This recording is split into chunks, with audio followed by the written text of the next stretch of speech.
आपल्या पहिल्या प्रकरणामध्ये काय शिकवलं,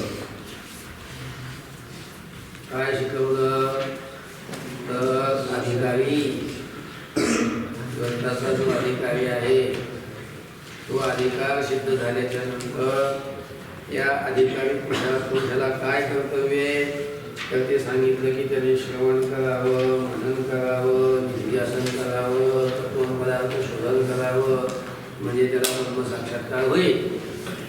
सांगितलं होतं का नाही? मग श्रवण म्हणजे काय, मनन म्हणजे काय, निध्यासन म्हणजे काय आणि तत्वपदार्थ शोधन म्हणजे काय याचा विचार आपण कालच्या पाठामध्ये केला. याच्यामध्ये काय कोणाला आहे काय शंका का? शंका आहे का कोणाला? काही नाही. शंका नसण्याची दोन कारणं असतात. शंका माणसाला कधी येत नाही माहिती आहे का? जर सांगितलेलं सगळं समजलं शंकाच नाही, आणि सांगितलेलं काहीच समजलं मग तरी काय राहत नाही, शंका राहत नाही. काही समजलं काय नाही समजलं की मग शंका येते. काहीच ज्याला समजलं नाही त्याला पण शंका येत नाही, आणि सगळं ज्याला समजलं त्याला शंका येत नाही. मग तुम्हाला कुणालाच काही शंका येत नाही, पण आता तुम्हाला कसं म्हणावं, तुम्हाला काहीच नाही समजलं, तुम्हाला सगळं समजलं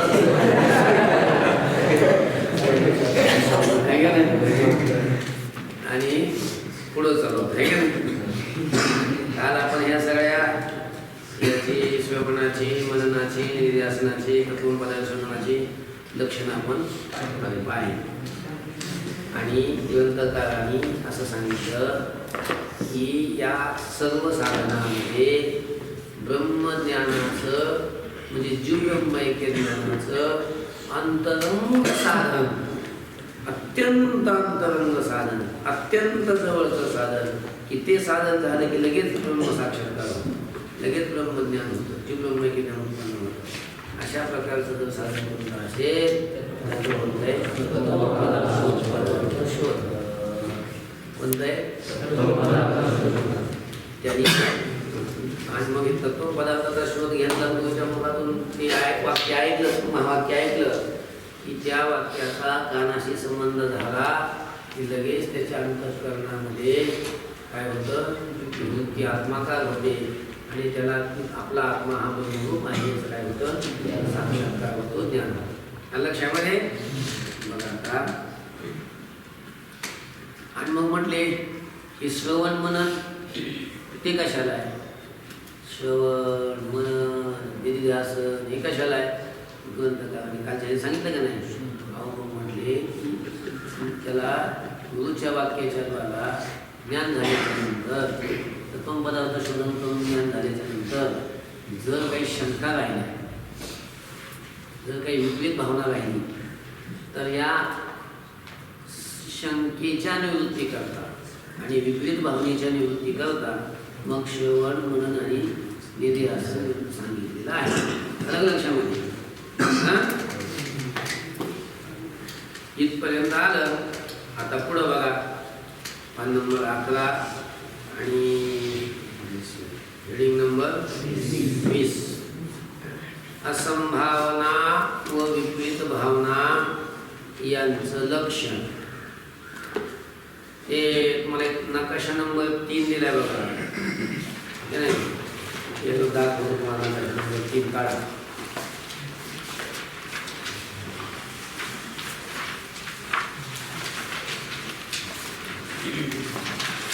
दिसलं का? अधिकारी पुरुष झाला की त्या अधिकारी पुरुषाला ब्रह्मज्ञानाची साधन अलग लक्षामध्ये. अंतरंग ज्ञानाला अंतरंग साधन आणि बहिरंग साधन दिलेच तरी दिसला का? अंतरंग साधन कोणतं आहे? श्रवणामध्ये किंवा ज्ञानामध्ये ज्याचा प्रत्यक्ष उपयोग होत असतो त्या साधनांना काय म्हणतात? अंतरंग साधन म्हणतात. आणि बहिरंग साधन कशाला म्हणतात? अंतःकरणाची शुद्धी आणि अंतःकरणाची स्थिरता एवढं ज्याचं फल आहे त्याला काय म्हणत असतात? बहिरंग साधन म्हणत असतात. मग वेद बोधित निष्काम कर्म आणि उपासना हे काय बहिरंग साधन आहे. अलग लक्षामध्ये.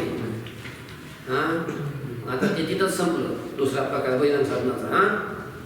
आता अंतरंग साधन जे आहेत म्हणजे श्रवणामध्ये ज्यांचा उपयोग आहे आणि ज्ञानामध्ये ज्यांचा उपयोग आहे त्याच्यात पुन्हा दोन प्रकार पडले मला. प्रत्यक्ष आणि अप्रत्यक्ष. प्रत्यक्ष आणि अप्रत्यक्ष म्हणजे ज्ञानाला प्रत्यक्ष साधन कारण असलेले आणि काही अप्रत्यक्ष कारण असलेले. मग प्रत्यक्ष कारण असलेले जे आहेत तर ते कोणते ते दिले इथं खाली. प्रत्यक्ष कोण कारण आहे? प्रतिबंध निवृत्ती करता आणि अत्यंत अंतरंग असलेले असे दोन प्रकार आहेत त्याच्यामध्ये. म्हणजे काही ज्ञानाला प्रतिबंध होतात त्याला निवृत्त करतात आणि काही साधनं कसे ते अत्यंत अंतरंग आहेत म्हणजे त्या ज्ञानाला उत्पन्न करतात. आलं? मग प्रतिबंध निवृत्ती करता कोणते कोणते साधन आहेत? श्रवण, मनन आणि निधिध्यासन. हे काय आहे? हे प्रतिबंधाला निवृत्त करणारे. श्रवण म्हणजे उपक्रम संवादी पाहून वेदांत वाक्याचा तात्पर्य निश्चय करण्याला काय म्हणतात? श्रवण म्हणतात. मनन म्हणजे जीव ब्रह्माच्या अभेद निश्चयाला साधक व वेद निश्चयाला बाधक अशा युक्तीनं ब्रह्मचिंतन करणं याला काय म्हणतात? याला मनन म्हणतात. आणि निध्यासन कशाला म्हणतात? जीव ब्रह्म ऐक्य अंतःकरणवृत्ती असण्याला काय म्हणतात? निध्यासन म्हणतात. मग हे साधनं जे आहेत हे ज्ञानाला असणारे जे प्रतिबंध त्या प्रतिबंधाला काय करतात? दूर करतात. आलं का लक्षामध्ये?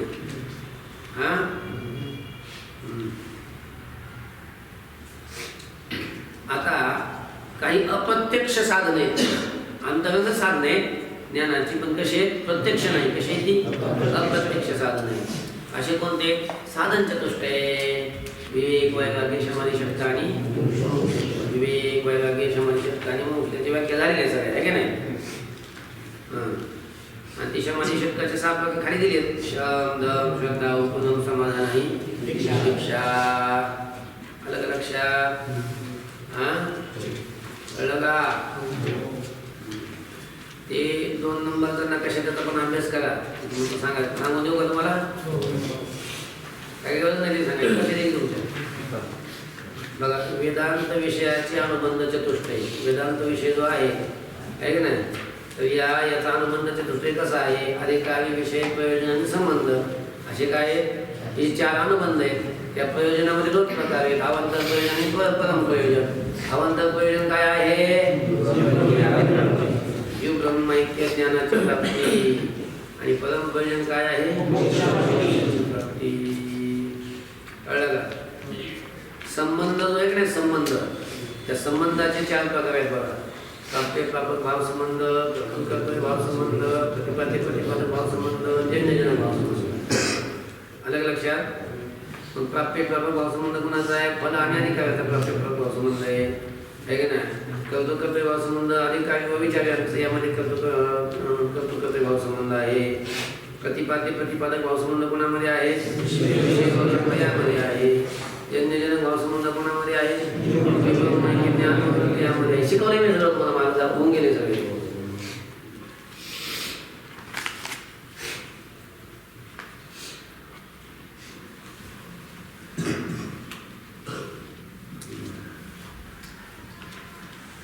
पुन्हा अंतःकरणात 3 दोष असतात. अंतःकरणातील दोषाचं सुख प्रत्येक वेळेस आहे. अंतःकरणातील दोष मन विक्षेप आणि मन नावाचा दोष कशाने जातो? वेदबोधित निष्काम करणं. आलं लक्षामध्ये? आणि हा दोष कुठं असतो? सूक्ष्म शरीरात असतो. लिंग शरीर म्हणजे अंतःकरणात असतो. आणि हा दोष घालवण्याचं उपाय कोणत्या शास्त्रात सांगितलेला आहे? शास्त्रात सांगितलेला आहे. विक्षेप म्हणजे चित्ताची चंचलता त्याला विक्षेप म्हणतात. आणि त्याच्या निवृत्तीचा उपाय काय आहे? वेदबोधित निष्काम उपासना. आणि ही उपासना कोणत्या म्हणजे उपासना म्हणतो हा दोष कोणत्या शरीरात असतो? सूक्ष्म शरीरात असतो म्हणजे अंतःकरणात असतो. आणि त्याचा उपाय म्हणजे त्याच्या निवृत्तीचा उपाय कोणत्या शास्त्रात सांगितला आहे? आवरण नावाचा 3रा दोष म्हणजे मी कोण याचं आज्ञा याला काय म्हणतात? आवरण म्हणतात. आणि याच्या निवृत्तीचा उपाय काय आहे? आणि हा दोष अज्ञानाचा दोष कुठं असतो? कारण शरीरात असतो. अलग लक्षामध्ये. आणि तो दोष जाण्यासाठी उपाय शास्त्रात सांगितलेला आहे. ते शास्त्र कोणतं? मीमांसा.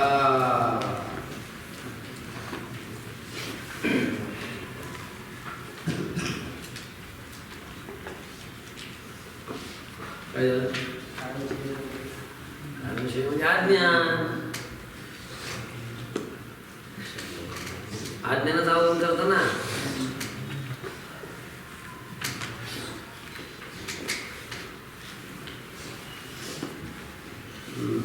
समजलं?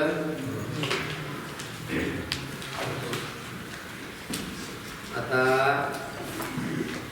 20वी हेडिंग बघा. असंभावना व विपरीत भावना यांचं लक्षण. असंभावना कशाला म्हणतात? महावाक्यानं सांगितलेल्या जीव ब्रह्मैक्याविषयी जो संशय त्याला असंभावना म्हणतात. ती असंभावना दोन प्रकारची आहे. बघा, थोडक्यात असंभावना म्हणजे संशय. संशयाला काय म्हणतात? असंभावना म्हणतात. पण कशाविषयीची असंभावना?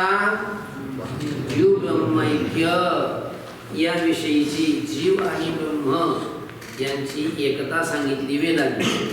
मग त्या जीव ब्रह्माच्या ऐक्याविषयी संशय आले की त्या जीव ब्रह्माच्या ऐक्याविषयी येणाऱ्या संशयाला काय म्हणतात? असंभावना म्हणतात. आणि ती असंभावना म्हणजे ते संशय दोन प्रकारचे असतात. किती प्रकारचे? दोन प्रकारचे. प्रमाण असंभावना आणि प्रमेय असंभावना. प्रमाण असंभावना म्हणजे प्रमाणाविषयी आलेले संशय, त्याला काय म्हणतात? प्रमाण असंभावना. आणि प्रमेय असंभावना म्हणजे काय? प्रमेय शब्दाचा अर्थ आहे सिद्धांत. प्रमेय म्हणजे काय? सिद्धांत. त्या सिद्धांतावर आलेले संशय. सिद्धांतशास्त्राचा सिद्धांत आहे, त्या सिद्धांतावर येणारे संशय त्याला काय म्हणतात? प्रमेय असंभावना. अलग लक्षात समजते का? बघा आता प्रमाण असंभावना म्हणजे काय? बघा, असंभावना दोन प्रकारची सांगितली. तुमच्या लक्षात येऊ लागले का? झोपायला लागले नुसतं. हा, असंभावना म्हणजे काय? लाईट तर बंद केली होती म्हणजे झोपलेलं दिसत नाही ना.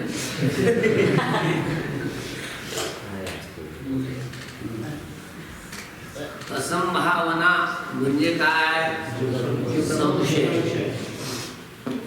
संशयाला काय म्हणतात? असंभावना म्हणतात. कोणत्या संशयाला? ऐक्याविषयी आलेले संशय त्याला असंभावना म्हणतात. त्या असंभावनेमध्ये दोन प्रकार. एक प्रमाणाविषयीची असंभावना आणि दुसरी प्रमेयाविषयीची असंभावना. त्याला प्रमाण असंभावना आणि प्रमेय असंभावना म्हणतात. कळलं का? आता प्रमाण असंभावना जी आहे पहिली, तिचं लक्षण काय? हे आता सांगतात. प्रमाण असणारी जे वेदवाक्य ती जीव ब्रह्मैक्य प्रतिपादक आहेत, ब्रह्मोपासना प्रतिपादक आहेत असा जो संशय ही प्रमाण असंभावना म्हणावी. आल्या लक्षामध्ये? आणि श्रवण काय का? वेदवाक्य हे प्रमाण आहे. हे काय आहे? प्रमाण आहे का नाही? अहो हे असं आहे कशावरून? वेद असं सांग. वेद प्रमाण झाला का नाही? वेद प्रमाण आहे का नाही? शब्द प्रमाण आहे वेद म्हणजे. वेद काय आहे? शब्द प्रमाणाचे जे काही प्रकार आहेत, 6 प्रकार आहेत ना वेदांतात मानलेले. तर त्या 6 प्रमाणापैकी वेद प्रमाण ही कोणत्या प्रमाणात मोडते? शब्द प्रमाणामध्ये मोडते. म्हणजे वेदाचे वाक्य हे प्रमाण आहे. मग प्रमाण असलेले जे वेद वाक्य आहे, प्रमाण असलेले जे वेद वाक्य, ते वेद वाक्य कशाचं प्रतिपादन करतात? हे कर्म प्रतिपादन करतात. कर्म उपासना प्रतिपादन करतात का जीव ब्रह्माचं ऐक्य प्रतिपादन करतात? नेमकं या वेदाच्या वाक्यांना काय सांगायचं हे कळत नाही. अशी माणसाची द्विधा स्थिती होती. यांना या वेदाच्या वाक्यांना कर्म उपासना सांगायची का या वेदाच्या वाक्याला जीव ब्रह्म ऐक्य सांगायचं, अशी मनामध्ये काय येते? शंका आहे, म्हणजे संशय. या संशयाचं नाव आहे प्रमाणासंभावना. म्हणजे हा संशय कशावर येऊ लागलाय? वेदाच्या वाक्यावर येऊ लागलाय. आणि वेदाचे वाक्य हेच प्रमाण आहे. लक्षात आलं का? प्रमाण काय आहे? वेदवाक्य प्रमाण आहे. मग प्रमाण असणारे जे वेदवाक्य आहेत त्या वेदवाक्यावर संशय येऊ लागलाय. कसा? हे नेमकं काय प्रतिपादन करतात हेच कळत नाही. या वेदवाक्यांना कर्म सांगायचंय, नेमकं त्याचा अभिप्राय काय आहे? ते वेदवाक्य कर्म सांगण्यामध्ये, उपासना सांगण्यामध्ये, जीव ब्रह्म ऐक्य सांगण्यामध्ये आहे का नाही? नेमकं याचं तात्पर्य कशात आहे? या वाक्याला नेमकं काय सांगायचंय हे कळत नाही. त्याविषयी संशय, निश्चय होत नाही ना. निश्चय न होणं असं, हे काही असं ज्ञान होणं, त्यालाच काय म्हणत असतात? संशय. कळलं का? त्यालाच असंभावना. आणि कोणती असंभावना? प्रमाण असंभावना म्हणतात. प्रमाणाविषयी आलेली असंभावना म्हणजे संशय. बघा, प्रमाण जी वेदवाक्ये ती जीव ब्रह्म ऐक्य प्रतिपादक आहेत किंवा ब्रह्मोपासना प्रतिपादक आहेत, हे का नाही? प्रमाण असलेले वेदवाक्य जीव ब्रह्माची एकता प्रतिपादक आहे ते वाक्य का ब्रह्मोपासना प्रतिपादक आहेत?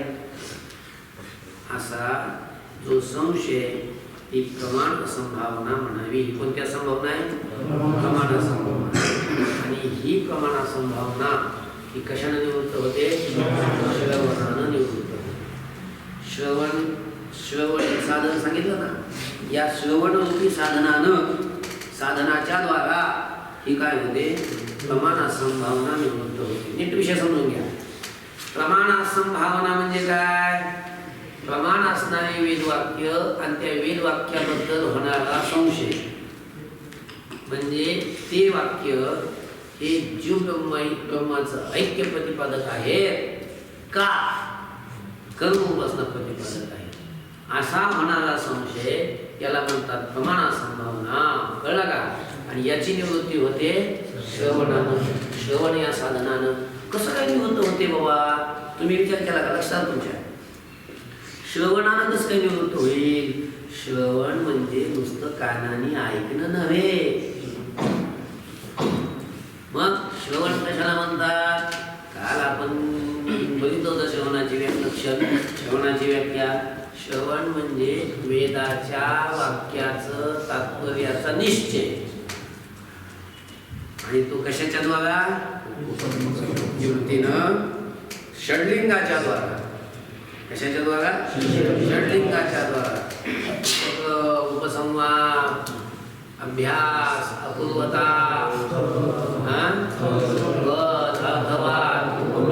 आणि उपपत्ती असे षडलिंग आहेत. या षडलिंग बघायचे आणि षडलिंग बघून वेदाच्या वाक्याचा तात्पर्याचा निश्चय करायचा.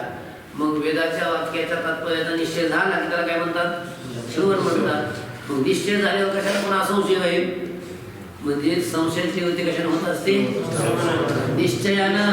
त्या निश्चयाला श्रवण म्हणतात. वेद वाक्याच्या तात्पर्याचा निश्चय करण्याला काय म्हणतात? श्रवण म्हणतात. आणि प्रमेय असंभावना कशाला म्हणतात? वेद वाक्याविषयी आलेला संशय त्याला प्रमाण असंभावना म्हणतात. मग ती प्रमाण असंभावना कशाने निवृत्त होईल? निश्चयानं निवृत्त होईल ना. वेद वाक्याच्या तात्पर्याचा निश्चय झाला की निवृत्त होईल. म्हणजे श्रवण या साधनानं काय होते? ती प्रमाण असंभावना निवृत्त होते. आलं लक्षात? नाही आलं लक्षात? आता असंभावनेचे जे दोन प्रकार सांगितले होते, त्याची पहिली प्रमाण असंभावना आणि दुसरी कोणती? प्रमेय असंभावना. मग ती प्रमेय असंभावना कोण कशाला म्हणतात? ते आता पुढं सांगितलं प्रमेय असंभावना जीव ब्रह्माचा भेद हे वेदांत शास्त्राचे मुख्य प्रमेय म्हणजे सिद्धांत आहे.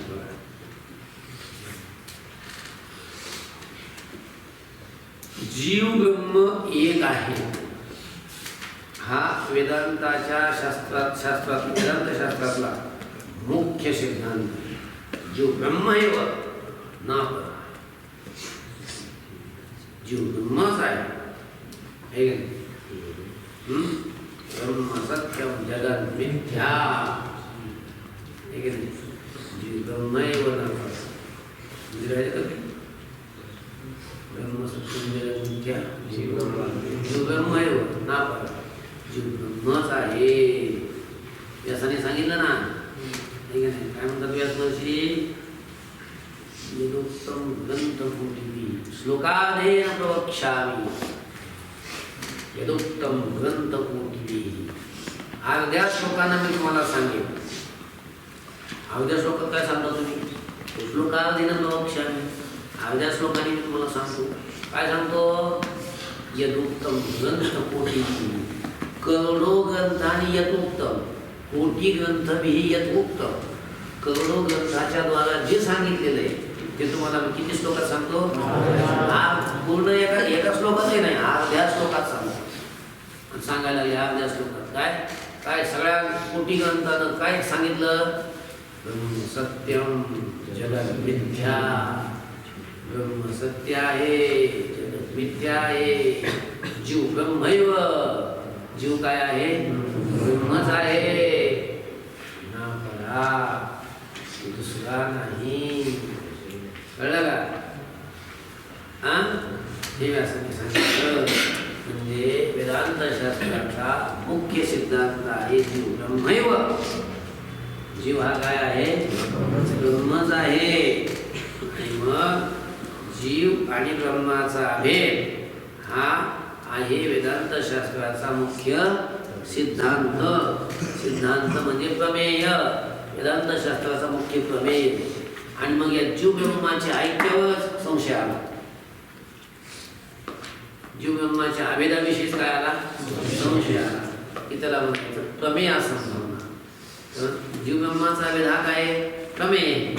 त्याच्याविषयीचा संशय त्याला म्हणतात प्रमेय असंभावना. मग त्याच्याविषयीचा संशय कसा? त्याचं स्पष्टीकरण करतात की जीव ब्रह्माचा अभेद सत्य आहे, भेद सत्य आहे असा संशय त्याला प्रमेय असंभावना. हे ग्रंथतंत्र सांगतात, वेद सांगते किंवा हे पंडित लोक सांगतात, शास्त्री लोक सांगतात की जीव ब्रह्म आहे.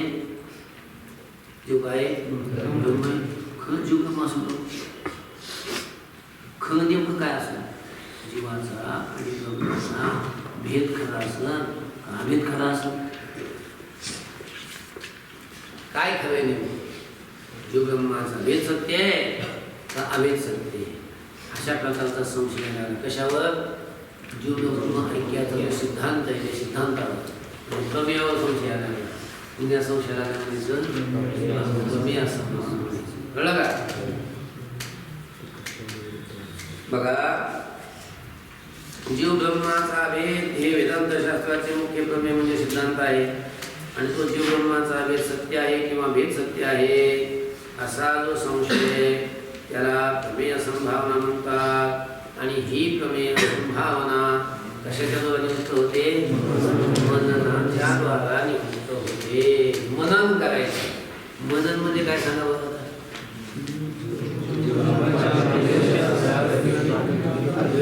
जीव ब्रह्माचा अभेद त्याला साधक युक्ती आणि जीव ब्रह्माचा भेद त्याला वादक युक्ती असं युक्तीनं काय करायचं? अद्वैत ब्रह्माचं अद्वितीय ब्रह्माचं काय करायचं? चिंतन करायचं. याला मनन.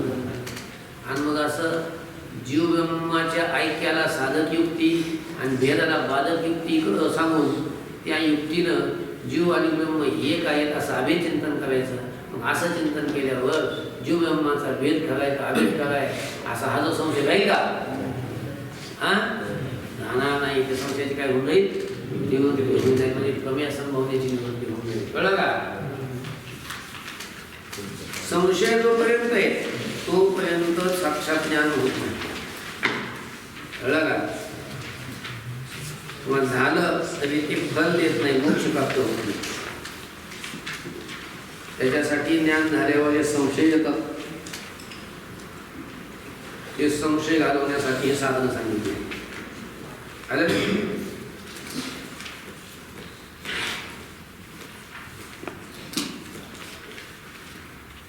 अजून काय असते? विपरीत भावना. काय असते? विपरीत भावना. विपरीत भावना ही निधी ध्यासनाने निवृत्त होत असते. निधी ध्यासनाने. विपरीत भावना म्हणजे काय? विपरीत भावना म्हणजे उलटी भावना. म्हणजे देह हे आपलं स्वरूप आहे का? नाही. देह आपलं स्वरूप वाटते का नाही? देह मी असं वाटते का नाही? तर विपरीत भावना म्हणायची. बघा, अनेक जन्माच्या संस्काराने देहाधिकाच्या ठिकाणी जसा सत्यत्व निश्चय तसाच जीव ब्रह्माच्या भेदाविषयी सत्यत्व निश्चय असतोच. या विपरीत सत्यत्व निश्चयाला काय म्हणतात? विपरीत भावना अशा प्रकारचं म्हणतात. बघा, तर देह आणि आदी पदार्थ घ्यायचं, देहाच्या संबंधी पदार्थ सगळे बायका, घर, जमीन, पैसा सगळं आलं. आदी पदार्थ देहादी म्हटलं ना. मग यांच्या ठिकाणी आपल्याला सत्यत्व बुद्धी आहे का नाही? खरं सांगायचं. पैसा खरं वाटतंय की खोटं? घर खरं वाटतंय का खोटं वाटतं? आता तुम्हाला काय बायका नाही, पण ज्यांना बायका आहे त्यांना त्याची बायको खरी वाटते की खोटी? हा, तुम्हाला तुमचे आई बाप खरे वाटतात का खोटे वाटतात? म्हणजे आपल्याला सगळं जग कसं वाटतंय? आपलं शरीर सुद्धा आपल्याला कसं वाटतंय? खरं वाटतंय. म्हणजे हे आहे सगळं खोटं, हे सर्व आहे मिथ्या. म्हणजे मिथ्या असताना सुद्धा त्याच्या ठिकाणी आपल्याला काय झाले? सत्यत्व बुद्धी झाली. काय झाली? सत्यत्व बुद्धी झाली का नाही? सत्यत्वाचा निश्चय झाला का नाही? यालाच म्हणतात विपरीत भाव. म्हणजे सत्य नसताना सत्य वाटायला लागलं. तसं सत्य काय नाही, पण सत्य वाटायला लागलं. याला विपरीत भावना म्हणतात. याला काय म्हणतात?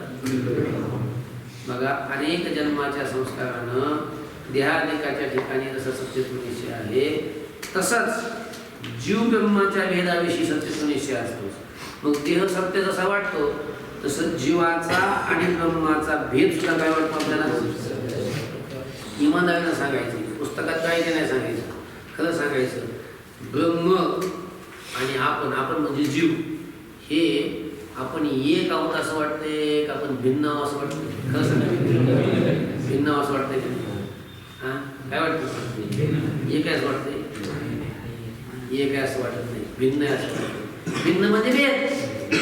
म्हणजे ब्रह्मातला आणि जीवातला म्हणजे आपल्यातला. तुम्हाला भेद सत्य वाटतंय का अभेद सत्य वाटतंय? भेद सत्य वाटतंय का नाही? मग सत्य भेद आहे का अभेद आहे? सत्य काय आहे? आपल्याला काय सत्य वाटतंय? म्हणजे भेद सत्य नसताना आपल्याला काय वाटायला लागला? सत्य वाटायला लागला. याला म्हणतात विपरीत भावना. याला काय म्हणतात? विपरीत भावना. देहाधिकाच्या ठिकाणी सत्यत्व बुद्धी ही विपरीत भावना असेल. आणि जीव ब्रह्माचा भेद सत्य वाटणं हा ही सुद्धा काय आहे? विपरीत भावना असेल. कारण जीव ब्रह्माचा भेद सत्य नाही आहे, अभेद सत्य आहे.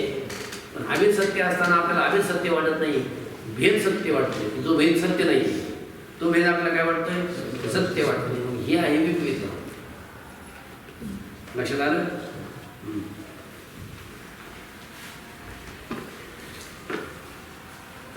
त्या विपरीत भावनेचा निधिध्यासनानं नाश होतो. निधिध्यासन म्हणजे काय? अनात्मका वृत्तीचा त्याग करायचा आणि जीव ब्रह्माच्या ऐक्याची काय करायची? वृत्ती करायची. मग जीव ब्रह्माच्या ऐक्याची वृत्ती जर केली तर निधिध्यासन म्हणतात. मग जीव ब्रह्माच्या ऐक्याची वृत्ती केल्यानंतर मग पुन्हा भेद सत्य वाटेल का? जीव ब्रह्माचा भेद सत्य वाटेल का? वाटेल. म्हणून त्या विपरीत भावनेची निवृत्ती कशाने होत असते? निधिध्यासनानं होत असते. लक्षात आलं का? त्या विपरीत भावनेचा निधिध्यासनानं नाश होतो. असंभावना व विपरीत भावना ज्ञानाचं फल जी परमानंद प्राप्ती त्या फलप्राप्तीला प्रतिबंधक आहे. आणि असंभावना व विपरीत भावनेचे नाशक श्रवण मनन निधिध्यासन ही आहे. बघा, या असंभावना आणि विपरीत भावना सांगितल्या का नाही? प्रमाणाविषयी येणारी असंभावना प्रमाण असंभावना, प्रमेयावर येणारी प्रमेयाविषयी होणारी असंभावना त्याला म्हणतात प्रमेय असंभावना. ही असंभावना दोन प्रकारची सांगितली आणि एक विपरीत भावना सांगितली. मग ह्या प्रमाण असंभावना आणि प्रमेय असंभावना किंवा विपरीत भावना हे काय करतात माहिती आहे का? हे काय करतात, ज्ञान जरी झालं तरी त्या ज्ञानाचं फल जो मोक्ष मिळू देत नाही. काय करून होऊ देत नाही? या संभावना आणि विपरीत भावना मोक्ष प्राप्त होऊ देत नाही. म्हणून मोक्ष ज्ञानाने मोक्ष प्राप्त झाला पाहिजे, मोक्षाचा आनंद प्राप्त झाला पाहिजे. त्यासाठी ह्या केल्या पाहिजे. काय? असंभावना आणि विपरीत भावना ह्या नष्ट झाल्या पाहिजे. आणि मग ह्या नष्ट होण्यासाठी त्यासाठी त्याचा उपाय काय सांगितलेला आहे? श्रवण मनन आणि दोन प्रकारच्या ज्या असंभावना आहेत, प्रमाण असंभावना आणि विपरीत भावना. आपलं प्रमेय असंभावना, तर प्रमाण असंभावना श्रवणाने निवृत्त होते, प्रमेय असंभावना मननाने निवृत्त होते आणि विपरीत भावनेची निवृत्ती कशाने होते? दिली असतं. म्हणून ते असं सांगितलं. लक्षामध्ये बघा,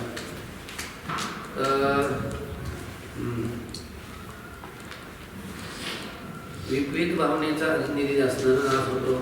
असंभावना व विपरीत भावना ज्ञानाचं फळ जी परमानंद प्राप्ती, त्या परमानंद प्राप्तीला ह्या प्रतिबंधक आहेत असंभावना आणि असंभावना व विपरीत भावनेचे नाशक कोण आहेत? श्रवण मनन निध्यासन आहे. म्हणून प्रतिबंध नाशद्वारा श्रवणाने तिन्ही ज्ञानाला हेतू आहे, साक्षात नाही. तर एक काय सांगतात आता, श्रवण मनन आणि निधिध्यासन हे तीन साधन आहेत. ही प्रतिबंधाला दूर करणारे, संशयाला दूर करणारे, विपरीत भावनेला दूर करणारे हे साधन आहे. हे ज्ञानाच्या उत्पत्तीला साधन नाही. ज्ञान झाल्यानंतर होणार असणारे जे संशय विपर्य त्याची निवृत्ती करतात. ज्ञान उत्पत्तीसाठी साक्षात हेतू नाही आहे, नाही ती. अपरोक्ष ज्ञानाला हेतू काय आहे त्याला सांगतात. मग बघा काय सांगतात इकडे बघा, श्रवण मनन आणि निधिध्यासन हे जे तीन साधनं सांगितले हे फक्त प्रतिबंधाला दूर करतात. मग ज्ञानाला उत्पन्न करणारं, ज्याच्यापासून साक्षात ज्ञान उत्पन्न होतं, अशा प्रकारचं जे मुख्य साधन आहे ते कोणते? मग ते आता इथं सांगतात नंतर, जीव ब्रह्मैक्य अपरोक्ष ज्ञानाला प्रत्यक्ष हेतू म्हणजे कारण श्रोत्राशी महावाक्याचा संबंध प्रथम श्रवण आहे. म्हणजे सद्गुरूंनी केलेल्या महावाक्याचा उपदेश कानाने ऐकणं हे आहे.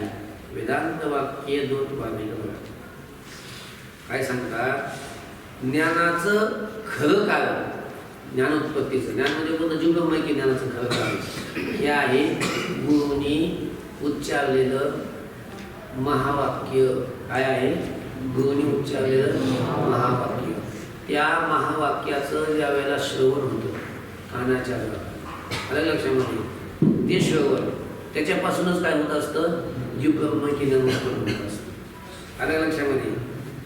ह्या श्रवणाने ज्ञान उत्पन्न होतं आणि मग संशय असेल तर मग ते दुसरं श्रवण करावं लागतंय. कोणतं? तात्पर्याच्या निश्चयाचं. कळलं का? हे श्रवण काय? ज्ञानोत्पत्ती होती, ज्ञानाला उत्पन्न करतो.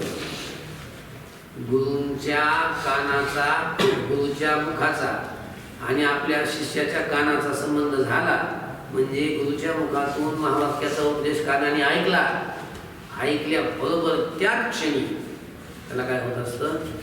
ज्ञान होत असतं, जीव ब्रह्मैक्य उत्पन्न होत असतं. बघा, जीव ब्रह्मैक्य याच्या अपरोक्ष ज्ञानाला, अपरोक्ष ज्ञानाला म्हणजे प्रत्यक्ष ज्ञानाला हेतू म्हणजे कारण श्रोत्राशी म्हणजे कानाशी महावाक्याचा संबंध प्रथम श्रवण आहे. कळलं का?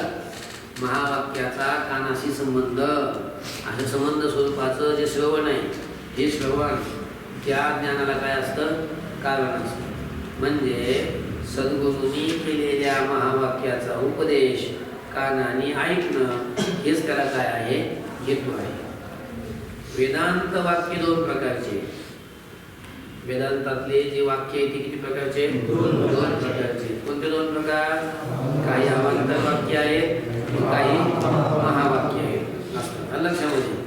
तर ज्या वाक्यामध्ये जीवाचं किंवा परमात्म्याचं फक्त स्वरूप कथन केलेलं असतं, अवांतर वाक्य महावाक्य समजून घेतलं पाहिजे. ज्या वाक्यात फक्त जीवाचं स्वरूप सांगितलं, जीव असा आहे असा आहे असा आहे असा असा नाही, ज्या वाक्यात ईश्वराचं स्वरूप सांगितलं किंवा ब्रह्माचं स्वरूप सांगितलं, ब्रह्म असं आहे तसं आहे, सत्स्वरूप आहे, चित्स्वरूप आहे, आनंद स्वरूप आहे, हे वर्णन केलं. सत्यम ज्ञानवनंतम ब्रह्म सांगितलं का नाही? मग असं हे जे ब्रह्माचं स्वरूप सांगितलं, मग ज्या वाक्यात सांगितलं त्या वाक्याला म्हणायचं अवांतर. जीवाचं किंवा ब्रह्माचं फक्त त्याचं स्वरूप सांगतात असे जे वाक्य आहे त्या वाक्यांना काय म्हणतात? अवांतर वाक्य. आणि महावाक्य कशाला म्हणतात मी तुम्हाला काल सांगितलं होतं. जीवाचं आणि ब्रह्माचं ऐक्य सांगणारे जे वाक्य आहे, ऐक्य प्रतिपादक जे वाक्य आहे, म्हणजे ऐक्य प्रतिपादन करणारे असे जे वाक्य आहेत त्या वाक्यांना काय म्हणतात? महावाक्य अशा प्रकारचं म्हणतात. भलं ते वाक्य 2-3 अक्षराचं का असणार, काही काही वाक्य 2च अक्षर, अयम आत्मा ब्रह्म, प्रज्ञानम ब्रह्म, अहम ब्रह्मास्मी, हे सगळे एवढे वाक्य सगळे म्हणजे महावाक्य. का? कारण या वाक्यामध्ये जीवाचं ब्रह्माचं काय सांगितलंय? ऐक्य सांगितलंय. ऐक्य लक्षात कळते का? बघा, ज्या वाक्यात जीवाचं किंवा परमात्म्याचं फक्त स्वरूप कथन केलेलं असतं त्याला अवांतर वाक्य म्हणतात. आणि ज्या वाक्यामध्ये जीव परमात्म्याची एकता प्रतिपादन केलेली असते त्याला काय म्हणतात? महावाक्य म्हणतात. अवांतर वाक्यानं फक्त ब्रह्माचं अस्तित्वानं ज्ञान होतं, ब्रह्म आहे असं परोक्ष ज्ञान होतं. बघा, अवांतर वाक्य जे का नाही त्या अवांतर वाक्याने जे ज्ञान होतं ब्रह्माचं ते कसं होतं? फक्त परोक्ष ज्ञान होतं. परोक्ष म्हणजे आहे वा ब्रह्म आहे एवढं कळते, पण ते कसलं ब्रह्म आहे, काय आहे, कुठे आहे, काय ते काय कळत नाही, फक्त आहे एवढं कळते. अस्तित्व मात्र फक्त त्याचा काय होतो? बोध होतो.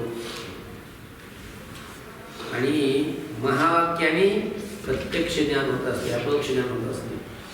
तू ब्रह्म आहे असं आचार्यांनी उच्चारण केलेल्या महावाक्याचा श्रोत्याच्या कर्णाशी संबंध होताच.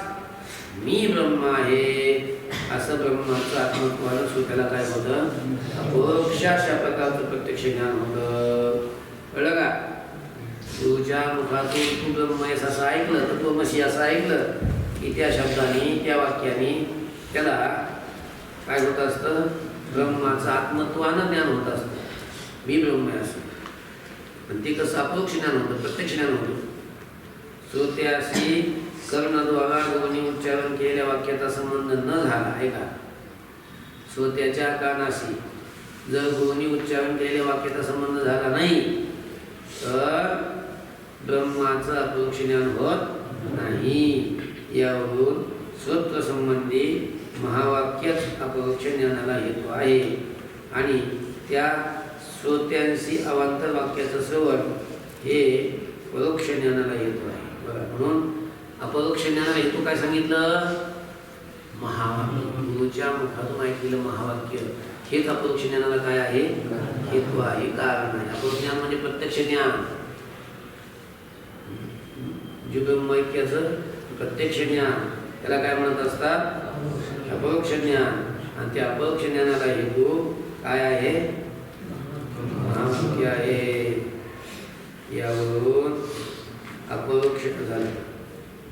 अवांतर वाक्याचं श्रवण परोक्ष ज्ञानाला हेतू आहे. आणि अवांतर वाक्य जर ऐकले तर त्या अवांतर वाक्यापासून कोणतं ज्ञान होतं? परोक्ष ज्ञान होतं. यावरून अपरोक्ष ज्ञानाला हेतू महावाक्यच आहे. हे काय झालं? सिद्ध झालं. कळलं का? म्हणजे अपरोक्ष ज्ञान, साक्षात ज्ञान, जीवनमैक्य हे ज्ञान कशाने होतं? महावाक्याने. गुरुच्या मुखातून ते महावाक्य ऐकलं की अपरोक्ष ज्ञान होतं. आणि जर संशय काही राहिलेच तर मग त्या संशयाच्या निवृत्तीसाठी मग काय आहे? श्रवण मनन निधी आलं. ओम शांती शांती शांती.